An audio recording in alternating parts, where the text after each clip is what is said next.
السلام علیکم ورحمۃ اللہ وبرکاتہ۔ نحمدہ ونصلی علی رسولہ الکریم، اما بعد فاعوذ باللہ من الشیطان الرجیم، بسم اللہ الرحمن الرحیم۔ ان عدۃ الشہور عند اللہ 12 شہرا فی کتاب اللہ یوم خلق السماوات والارض منها 4 حرم، صدق اللہ العظیم۔ گرامی قدر سامعین کرام، سورۃ توبہ کی آیت نمبر 36 کا مفہوم یہ ہے کہ اللہ سبحانہ و تعالیٰ کے ہاں مہینوں کی گنتی 12 ہے،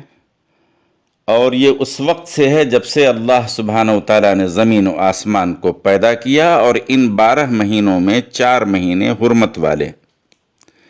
جن میں 3 مہینے ذی قعدہ، ذی الحجہ اور محرم الحرام ایک ساتھ آتے ہیں، اور سال کے بیچ میں ماہ رجب آتا ہے، یہ بھی حرمت والا چوتھا مہینہ ہے۔ اس ماہ مبارک کے فضائل میں امام شافعی رحمۃ اللہ علیہ نے اپنی مایہ ناز تصنیف کتاب الام میں تحریر فرمایا کہ 5 راتیں دعاؤں کی قبولیت کے لیے خاص ہیں۔ پہلی رات جمعہ کی رات، دوسری 15ویں شعبان کی رات، تیسری اور چوتھی عیدین کی راتیں، اور 5ویں یکم رجب کی رات۔ ان راتوں میں عبادت فرض واجب نہیں، صرف مستحب ہے۔ مسند امام احمد، طبرانی اوسط کی روایت ہے کہ جب رجب کا مہینہ شروع ہو جاتا تو سرکار دو عالم صلی اللہ علیہ وسلم یہ دعا مانگا کرتے: اللہم بارک لنا فی رجب و شعبان و بلغنا رمضان۔ اے اللہ، ہمارے لیے رجب اور شعبان کے مہینے میں برکت عطا فرما، اور ہمیں اتنی صحت تندرستی عطا فرما کہ ہم رمضان کے مبارک مہینے تک پہنچ جائیں، تاکہ ہمیں رمضان کی عبادتیں انجام دینا آسان ہو جائے۔ یہ دعا دراصل رمضان کے استقبال کے لیے ہے، اور اس دعا کی برکت سے رجب اور شعبان اور رمضان میں عبادت کی قدردانی کی بھی توفیق مل جاتی ہے۔ دوسرا فائدہ یہ ہے کہ ماہ رجب و شعبان میں عبادت کا اہتمام ہو جاتا ہے، جس سے رمضان کی عبادتوں میں آسانی پیدا ہو جاتی ہے۔ چنانچہ مایہ ناز مفسر قرآن جناب ابو بکر جساس رازی رحمۃ اللہ علیہ نے اپنی مشہور زمانہ کتاب احکام القرآن میں سورہ توبہ کی آیت نمبر 36، یعنی یہی آیت جو ہم نے تلاوت کی ہے، اس کے تحت اس کی تفسیر میں فرماتے ہیں کہ جو شخص ان حرمت والے 4 مہینوں میں عبادت کا اہتمام کرتا ہے تو اسے سال کے باقی مہینوں میں بھی عبادت کی توفیق ہو جاتی ہے، اور جو شخص ان مہینوں میں گناہوں سے بچنے کی بھرپور کوشش کرتا ہے تو اسے سال کے باقی مہینوں میں بھی گناہوں سے بچنے کی توفیق عطا کر دی جاتی ہے۔ مفتی تقی عثمانی صاحب رحمۃ اللہ علیہ اپنی تفسیر معارف القرآن میں اسی آیت کی بابت فرماتے ہیں کہ تمام انبیاء علیہ السلام کی شریعتیں اس بات پر متفق ہیں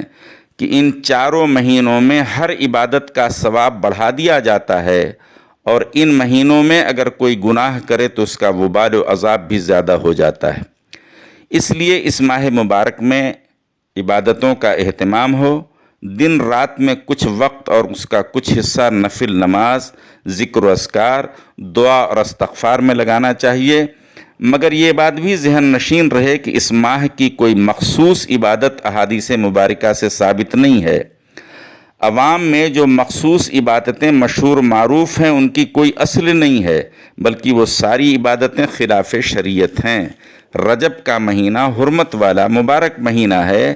دیگر عبادتوں کی طرح روزے کا بھی اہتمام کر لیا جائے تو بہت اچھی بات ہے، جیسا کہ ان احادیث مبارکہ سے معلوم ہوتا ہے۔ چنانچہ مصنف عبدالرزاق کی حدیث نمبر 7856 میں یہ حدیث نقل کی گئی ہے کہ حضرت عبداللہ بن عمر رضی اللہ تعالی عنہما حرمت والے مہینوں میں روزے رکھا کرتے تھے۔ اسی طرح سے مصنف ابن ابی شیبہ کی حدیث نمبر 9315 اور 9316 میں تحریر ہے کہ حضرت امام حسن بصری رحمۃ اللہ علیہ حرمت والے مہینوں میں روزہ رکھا کرتے تھے۔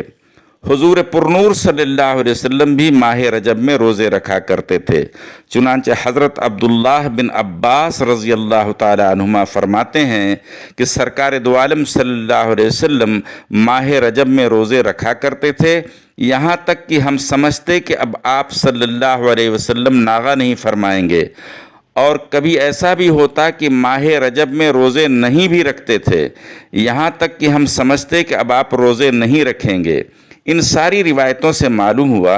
کہ رجب میں روزہ رکھنا مستحب ہے، جو کسی دن بھی رکھا جا سکتا ہے، اسے کسی دن سے خاص کر لینا یا اس میں فضیلت سمجھنا یہ بات درست نہیں ہے، کیونکہ رجب کی خاص دنوں یا تاریخوں میں روزہ رکھنے کی جو روایات ہیں وہ موضوع اور من گھڑت ہیں، اور بعض روایتیں حد درجے ضعیف ہیں۔